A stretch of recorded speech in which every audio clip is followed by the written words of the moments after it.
So he's down there and he's working on these motors and engines, and he's got the grease all over him, and the sailor comes in and says, "The commandant wants to see you." "Well, I got to get cleaned up." "Oh, no, now."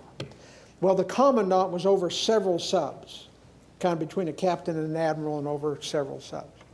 So this was like he was the chief on this boat. So to go see the commandant was like, whoa, it's a big deal. See? But he said, no, he wants to see you right now. As he goes into the commandant's office, the commandant says, "I've seen your papers here that you're leaving the Navy. Why am I losing a Master Chief?" Because think of all the investment experience and training and so on. Why am I losing a Master Chief? And Terry said, well, I told him all this and that, and he listened, and he listened. He said, okay.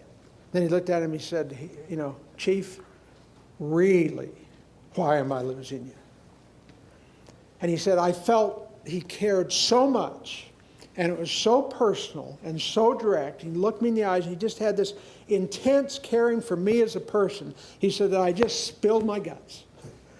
You know, these people were hammering, this is this way, and I spent all these years getting here and here, and that's what the future's going to be. I didn't know, and he just said, I just spilled my guts. When I was through, the commandant looked at me and he says, well, Chief, he said, we don't want to lose you.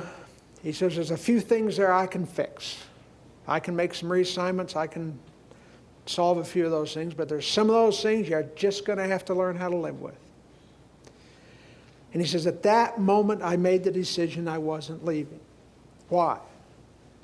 It was because that guy cared so much. It wasn't just what he told him, it was how he did it. And he determined that he would be that kind of leader someday. Well, he went back and stayed, and the rest is kind of history, as you say.